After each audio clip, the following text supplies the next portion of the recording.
What do these 4 clips have in common? It's not that they were all wonder goals. It's not that they were some of the most clutch, iconic goals of all time. It's not even the fact that they were all match winners. It's actually that the magic in each of these moments was created by fullbacks. A position that's been underappreciated and discredited for decades, yet is quietly responsible for moments like these time and time again. They don't get commended at award shows. Rarely are they credited for a team's success, and clubs almost never pay the big bucks for them. But here's the truth. In modern football, fullbacks are becoming more important every single season, and the success of the world's best teams right now is heavily dependent on them. Let's take the Ballon d'Or for example. No fullback has ever won it. Every other position on the pitch has at least one winner, even goalkeepers. But fullback is the only position that's been snubbed every single year since the award started in 1956. What's worse is that until last year, when Danny Carvajal snuck into 4th place, not a single fullback even made the top 10 in the last decade. Think about that for a second. No Marcelo, no Philipp Lahm, no Dani Alves, the second most decorated player in football history, surpassed only by Messi. No Jordi Alba, Trent or Andy Robertson in the top 10. Despite all of these players redefining their position, not one even came close. So what's so different about this year? Well, the importance of fullbacks has now become impossible to ignore. Nuno Mendes and Hakimi were crucial in PSG's trophy charge last season, putting in Champions League masterclasses week after week. Hakimi even scored the opening goal in the Champions League final, whilst Nuno Mendes literally won everything, a quadruple with PSG and the Nations League with Portugal, scoring a vital goal in their final too. So, surely he'll get the recognition he deserves for this record-breaking season, where he's dominated his position in every single metric, the same way a world-class forward like Salah or Dembele has. Well, it doesn't look that way. We analysed the power rankings of reputable sources, and the highest he ranked anywhere? 6th. Worse than that, he regularly appears in 9th or 10th, with his counterpart Hakimi no higher. It's complete madness. So today we're going to break it down. Why is the fullback the most underappreciated position in world football? And will it ever change?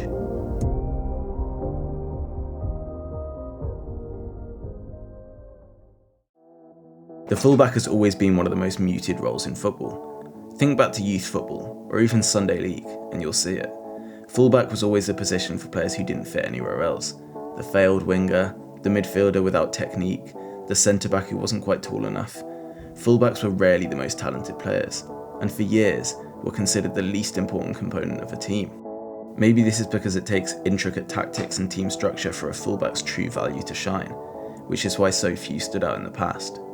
But let's take it back to the Premier League in the early 2000s. How many fullbacks come to mind that aren't pundits or FIFA cards? Exactly. Back then, fullbacks were basically just defensive guards, with the simple job of protecting centre-backs from tricky wingers. Look at Gary Neville for example. He's known more for being a pundit than being a player, and even plays down his achievements and quality, but his career was far from average. 8 Premier League titles and 2 Champions Leagues under Sir Alex, known for being one of the most demanding managers of this generation. But let's be honest, Neville didn't maintain his position in the United squad for 19 seasons thanks to his technical flair. His career was built on hard work and mentality. He recorded only 7 goals and 49 assists in nearly 2 decades, averaging about 2 to 3 assists and 0.3 goals per season in all competitions. Now, let's compare this to a modern day fullback like Trent. He left Liverpool in the summer with 23 goals and 92 assists since his debut, and surpassed Neville's career goal contributions tally when he was just 23. Technically gifted, one of the best passers in the world, and given freedom to roam forward and show his creativity. He's almost the complete opposite to Neville. Trent gets criticised for his poor defensive support, whilst Neville was criticised for being too invisible for United.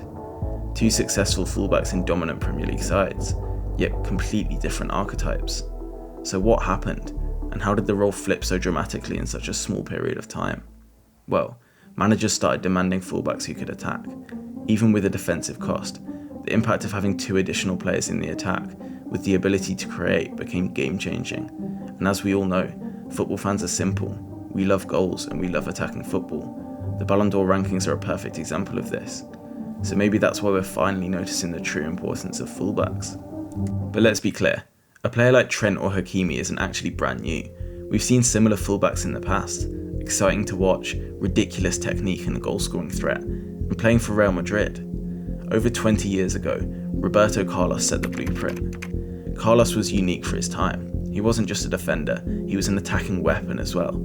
He recorded 80 goals and 78 assists to go with his 4 La Liga titles and 3 Champions Leagues. And they weren't just any old goals. From bending free kicks to long-range screamers, he made being a fullback exciting to watch. He was truly one of one, in an era where only a select few fullbacks were trusted to go forward, and none did it with the same impact as the Brazilian. But fast forward to today, and the Roberto Carlos style isn't rare anymore. It's more like the default, if anything. Of course, most fullbacks will never live up to the career and success of Carlos, but modern day fullbacks live in the opposition's half. If you look at their heat maps, you'd think they're a winger, with more red in the attacking third than their own. One way we can really analyse that shift is by looking at different fullbacks across the eras, using goals per 90 and assists per 90. The higher you are, the more dangerous in front of goal, and the further right you are, the more creative you are. Firstly, we have the legends, those who began their career before 2000. Players like Maldini and Zanetti were defensive units, especially in Italy where players were expected to put their lives on the line to protect their goal. Everton legend Leighton Baines was the rare exception, with a goal contribution nearly every 5 games. But Roberto Carlos was in a different category to everyone else in this era, and is the clear outlier of that generation. Now, into the early 2000s and 2010s, and this is when the role began to evolve. Fullbacks started becoming more attack-minded, and this shift first came in the form of crossing and overlapping becoming vital to team tactics. Marcelo and Jordi Alba showcased how technical and versatile a fullback could be, while still defending to an impressively high standard. So, the leader in output from this generation was, well, Ashley Young. Now this is mainly thanks to his winger background and set-piece deliveries, but it's not bad when you consider who we're comparing him to. Eventually we get to the modern era, today's fullbacks, and this is where things get a bit out of control. Even the lowest contributors today are way above the average from previous generations. 3 names really stand out. Firstly, Trent Alexander-Arnold.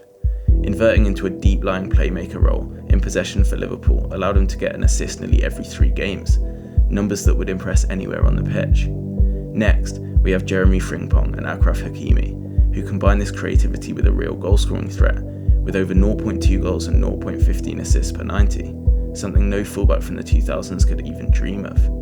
An honourable mention goes to DiMarco, who's quietly putting up elite numbers for Inter Milan. What we're witnessing is a complete revolution of this role. What was once a generational genius has now become the norm. Let's take a closer look at these 3 standout players. These guys aren't just good fullbacks, they're complete footballers. Frimpong can play as an out-and-out winger, Trent effectively plays central midfield, and Hakimi, well, he's literally everywhere. Defending, passing, dribbling, shooting, and relentless running. They can really do it all. To highlight this, I compared each of them to a teammate who plays as a box-to-box midfielder, the benchmark for an all-rounded footballer. Frimpong against McAllister, Trent against Jude, and Hakimi against Vitinha. These midfielders are judged on a wide range of stats: goals, assists, defensive actions, touches, progressive passes. You need it all to succeed in their position at the top level. So, I built a radar chart to compare each fullback against their midfield partner, using their stats per 90. Starting with McAllister and Frimpong, their radars are surprisingly similar. You may think of his long-range screamers or incisive passes when the Argentinian's mentioned, but Frimpong actually blows McAllister away in attacking output, and actually falls behind defensively due to how high he plays up the pitch. And if you think these attacking numbers are impressive, they were nearly doubled in Leverkusen's record-breaking season before, whilst maintaining the same defensive level. Whilst the 2 cover the same amount of ground statistically, it's clearly tilted towards different ends of the pitch. Then there's Trent and Jude, and this is where the stats really shocked me. Both excel in almost every category, with Jude edging it on goals thanks to his box-crashing playstyle. But whilst Trent dominates in progressive passing with nearly 4 times Jude's passing distance.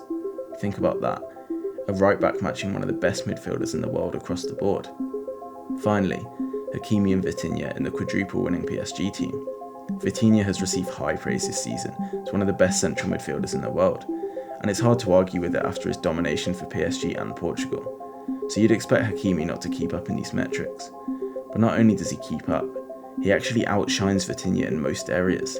He creates more goals, contributes more defensively, and is only marginally behind in touches, carries, and progressive passing. And remember, he's doing all this while bombing up and down the wing from right back. It's insane. And here's the kicker, the plus-minus stat. measuring the impact on a team's expected goals when a player is on the pitch versus off it. Surprisingly, Frimpong came out negatively, but only very slightly, at minus 0.03. Now, this could simply be down to his high-risk playstyle, with players like Arthur or Teller providing more balance to their team's overall play, or may simply be a statistical quirk, because Frimpong's goal contribution stats speak for themselves. But where it gets interesting is with the two names we've come back to time and time again. Hakimi and Trent both hover around the +1 mark in this stat, which is elite. For context, Mo Salah's plus-minus last season was 1.05, and these two are comfortably keeping up with him. That's the territory these fullbacks are really in. Not only are they matching the most complete midfielders in world football, in some cases they're surpassing them, and their impact on their team's performance is higher than ever before. They've gone from being the leftovers to one of the most important positions on the football pitch. So, does all this mean fullbacks are finally getting the recognition they deserve? Well, yes and no. On social media, it definitely feels like the tide has turned.